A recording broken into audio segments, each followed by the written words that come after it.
Bertelena Fuenmayor. Bienvenida. Profesional venezolana con una trayectoria sólida y multidisciplinaria en Derecho, Docencia y Teología. Reside en Maracay, Estado Aragua, y se desempeña como abogado en libre ejercicio. Además de ejercer funciones como consultora jurídica externa de la Diócesis de Maracay desde el año 2000 y de la Congregación Pasionista de Venezuela desde el año 1996. En cuanto a su formación académica, abogada en libre ejercicio con más de 30 años de experiencia, especializada en Derechos Humanos, Educación para la Paz y Teología. Su preparación académica combina el ámbito jurídico, educativo y teológico. Es abogada por la Universidad Católica Andrés Bello, posee maestría en Teología, licenciatura en Teología, doctorado en Educación y un postdoctorado en Derechos Humanos, y su impacto en la educación para la paz.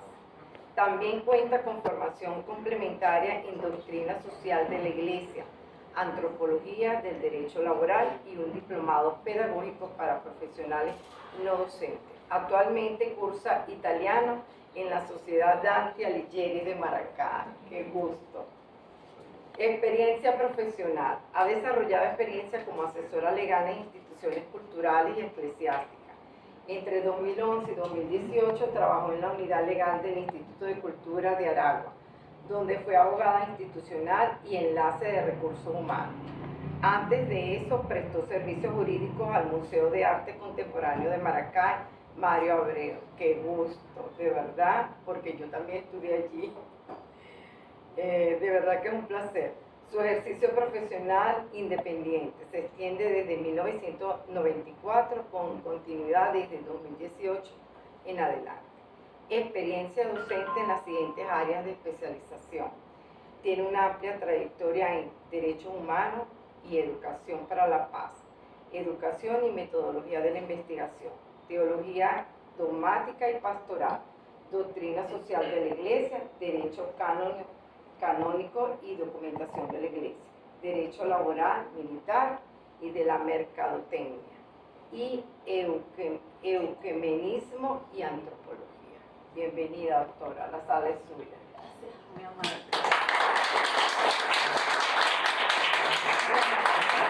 Una invitación que viene de esta casa de estudios para mí es muy importante.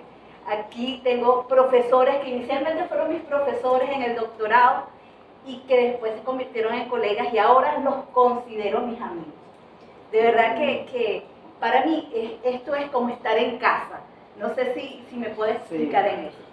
Por eso hoy, con estos colegas tan emblemáticos para lo que es la cultura jurídica local, para mí es un honor, pero quiero trabajar o quisiera compartir con ustedes un tema que he ido desarrollando con el tiempo y es lo de la justicia de paz.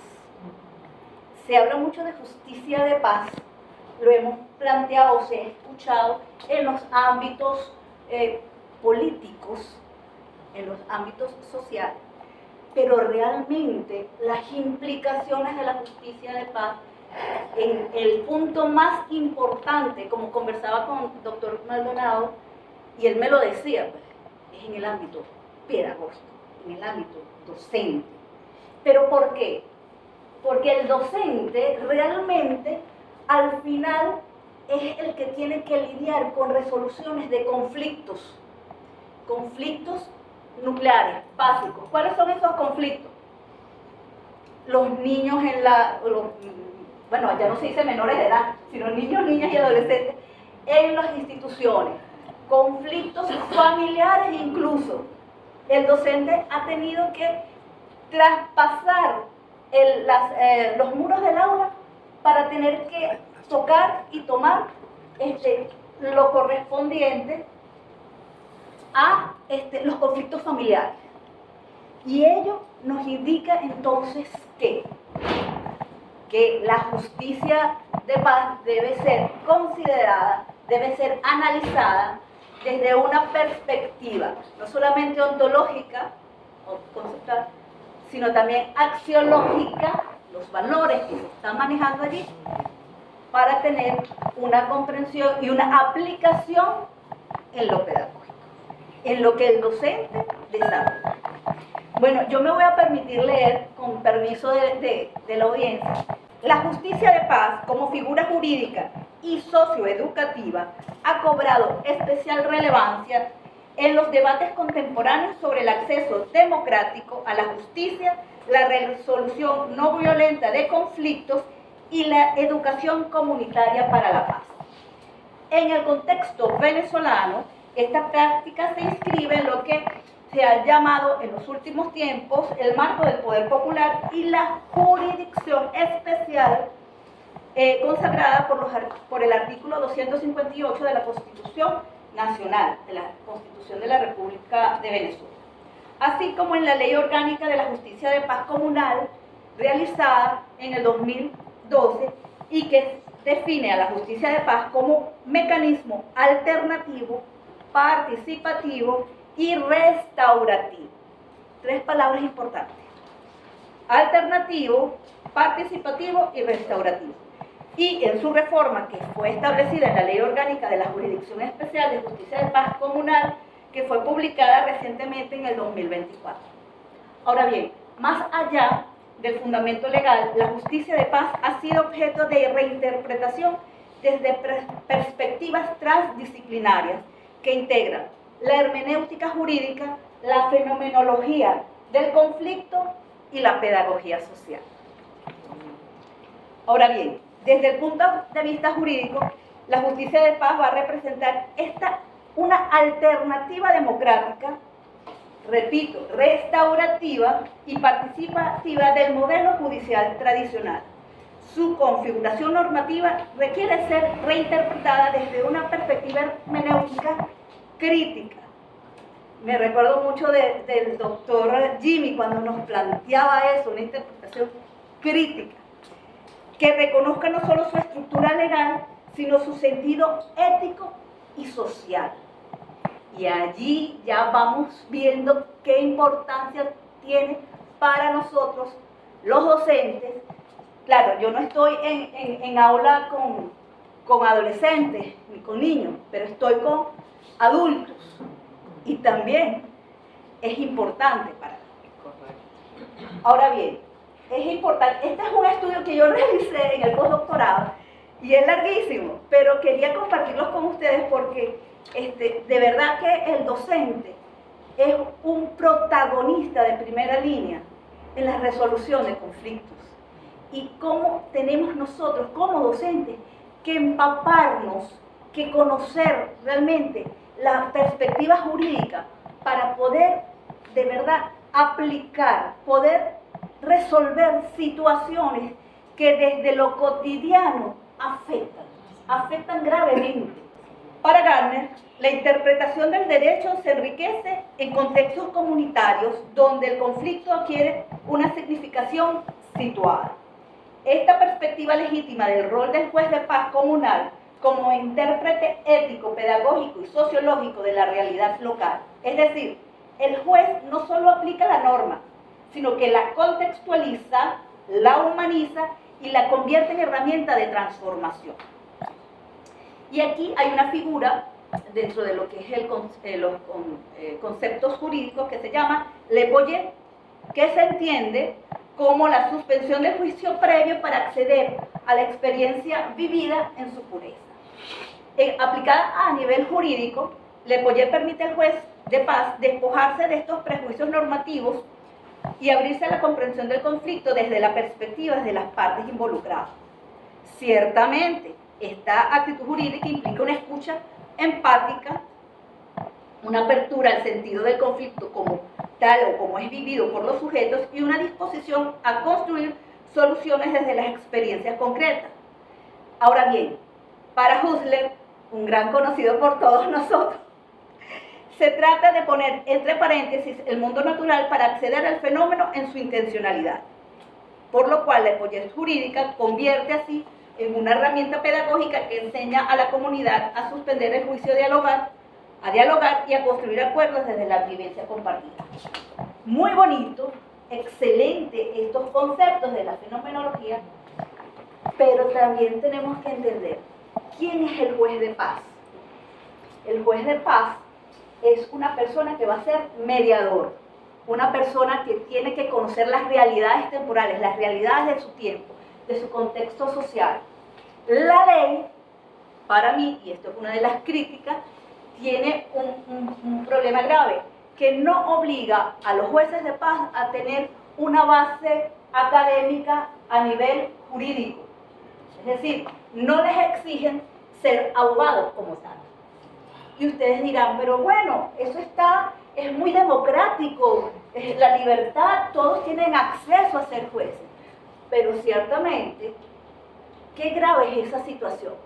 Si se te obliga a cortar el pelo y tienes que tener una licencia para ser peluquero, o para hacer, no sé, tienes que tener algo que acredite que tienes capacitación para una actividad X, técnica, básica. Padre Olazo nos decía hace 2000 años, en los años 1600, que no nos convirtiéramos en técnicos del derecho. Por eso había que estudiar mucho filosofía del derecho. Si para ser un técnico necesitas una acreditación, para ser un juez de paz que va a resolver conflictos comunitarios, básicos, familiares, patrimoniales de baja cuantía, ciertamente, no necesitas tener un adiestramiento, una capacitación en lo jurídico. Allí entonces vemos el primer problemita o la primera sombra, vamos a utilizar esa expresión, de la ley. Ciertamente, en cuanto a vamos a hablar ahorita desde la dimensión o desde la dimensión pedagógica de la ley, la educación ciudadana y la pedagogía del conflicto va a ser un elemento importante, ¿no? Que coinciden y que van a coincidir con el pensamiento de alguien también muy conocido en esta casa de estudio, que es Paulo Freire. Freire nos dice que la educación es siempre una práctica política y el conflicto no debe ser suprimido, sino comprendido críticamente. Al habilitar a los jueces de paz como facilitadores del diálogo y de la educación jurídica básica, se da lugar entonces a una praxis pedagógica que alfabetiza en el derecho y en la cultura democrática. Sin embargo, ello amerita una evaluación y una formación profunda y consciente en materia jurídica de dichos jueces de paz. Volvemos al principio. Si la ley no me exige que los jueces de paz tengan una formación académica en el ámbito jurídico, tenemos entonces un problema. ¿Por qué? ¿Qué creen ustedes que puede pasar aquí? Que los intereses políticos, ideológicos, las estrategias de manejo de situaciones sociales van a ser instrumentalizadas. Se va a instrumentalizar la ley para fines políticos. ¿Sí? Y no va a haber ciertamente un acercamiento a la equidad como tal. Estamos viendo entonces, esto es unas pinceladas, ¿no? Lo que queremos hablar. Entonces, hay unos aspectos a mejorar desde los fundamentos doctrinales de esta ley que fue publicada o que fue promulgada en el 2024. Esta ley también presenta sombras, como dijimos, aspectos que constituyen ambigüedades jurídicas y debilidades estructurales, tales como los riesgos para el debido proceso. En tal sentido, desde la óptica garantista de Luigi Ferrajoli, toda jurisdicción debe sustentarse en principios irrenunciables como la defensa técnica, la imparcialidad y la revisión judicial. Al eliminar la garantía del derecho a la defensa en dicha reforma, se vulnera el principio de legalidad y se compromete la seguridad jurídica. Ferrajoli advierte que los derechos fundamentales solo pueden protegerse en una estructura normativa que asegure su efectividad procesal. Asimismo, referente a la figura del juez de paz comunal, para quien no hay exigencia alguna de formación jurídica, esto constituye una especie de desprofesionalización judicial que puede generar tensiones epistemológicas. En este sentido, Ronald Dworkin sostiene que el derecho no es una colección de reglas, sino una práctica interpretativa que exige coherencia y justificación moral. Sin una base doctrinal mínima, el juez corre el riesgo de aplicar criterios morales personales en lugar de fundamentaciones jurídicas sólidas. Aquí encontramos entonces el grave problema doctrinal de esta ley. En relación a la ambigüedad normativa y la atomización legal, es importante destacar que esta ley otorga poder vinculante a normas locales sin la armonización clara con el marco constitucional ni jurisprudencial. Esto contraviene el principio de unidad normativa defendido por Norberto Bobbio, quien señala que la coexistencia de sistemas normativos sin articulación da lugar al caos jurídico. La atomización puede generar conflictos internormativos difíciles de resolver sin una instancia superior de control. Sin embargo, uno de los aspectos más controvertidos y que afecta directamente la dinámica nacional es el potencial uso político del dispositivo comunitario. Desde una lectura crítica del poder jurídico, Habermas advierte sobre la instrumentalización del discurso normativo como legitimación simbólica del Estado. La jurisdicción de lo social puede usarse para invisibilizar desigualdades estructurales bajo el ropaje de legalidad democrática. La elección y revocación de jueces por referendo popular puede entonces convertirse en un espacio de clientelismo y presión comunitaria, afectando la independencia de la función judicial. ¿Y cómo se come esto, profe? ¿Cómo se vive esto? Si nosotros pensásemos en una posible elección de un juez de paz en determinadas comunidades, ¿qué se va a generar allí? Que va a haber una instrumentación política, una presión política, donde se va a colocar entonces agentes políticos con intereses particulares. Con intereses particulares. Pero, profe, entonces yo como docente, bueno, el acceso a estos jueces de paz se va a ver relativizado, se van a ver cuestionados y se van a ver conflictuados. Ahora bien, esta ley, desde la hermenéutica jurídica de Hans Gardner, sostiene que comprender es siempre interpretar, y toda interpretación está medida por la historia de quien interpreta.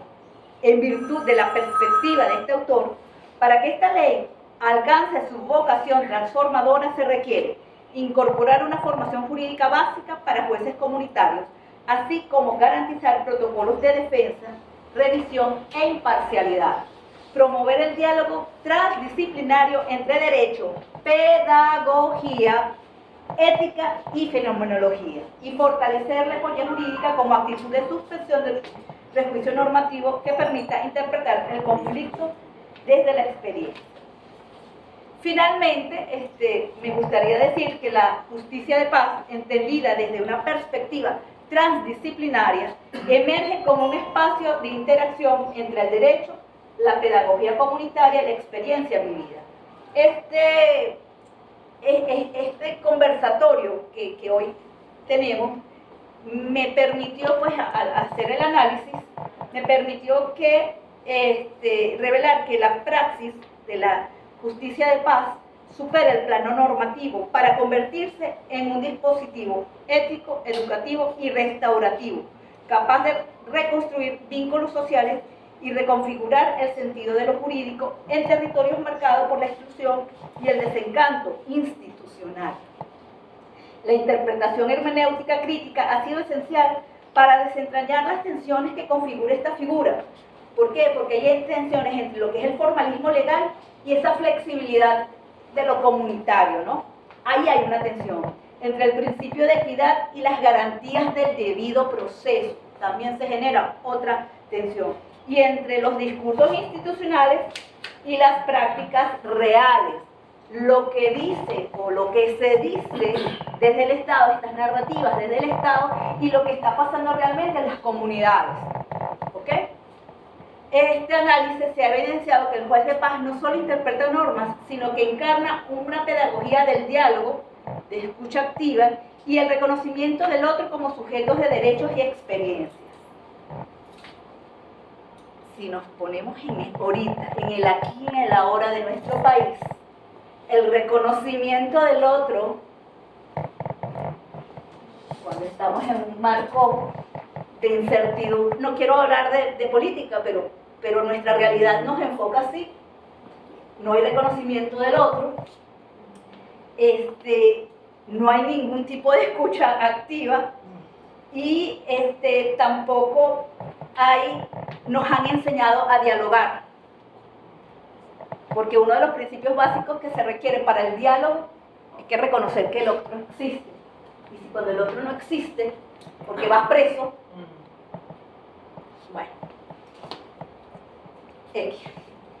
el enfoque entonces fenomenológico, particularmente la actitud del Epoué, ha permitido valorar la importancia de suspender los prejuicios normativos para acceder al conflicto desde su vivencia concreta. Esta apertura de intérprete jurídico transforma la resolución en acto ético, cargado de humanidad, donde lo jurídico recupera su dimensión existencial. Es decir, lo jurídico se encarna en la vida diaria. Como sostiene Husserl, solo desde la suspensión del mundo natural se puede llegar a la esencia del fenómeno, en este caso el sentido profundo de la justicia encarnada en la vida comunitaria. Además, y finalmente, el abordaje pedagógico revela que la justicia de paz no solo resuelve, sino que educa. La justicia de paz educa, y aquí es donde nosotros, los docentes, debemos asumir, debemos entender y debemos tomar, conocer. Y enseñar a las comunidades a convivir, a negociar, a construir acuerdos, convirtiéndose en un espacio de aprendizaje democrático. Y en este sentido vamos a recuperar la visión de Freire, que habla que la educación como práctica de libertad y conciencia crítica. Finalmente, la justicia de paz debe ser reconocida y fortalecida como práctica jurídica y pedagógica integral, cuya legitimidad no reside únicamente en el texto normativo, sino en su capacidad para transformar relaciones, significados y cultura. Su potencial radica en la conjunción entre derecho y humanidad, entre norma y vivencia, entre conflicto y reconciliación. Por ello, promover esta ley implica repensar el sentido profundo del derecho como camino hacia la paz y la dignidad compartida. Bueno, muchas gracias.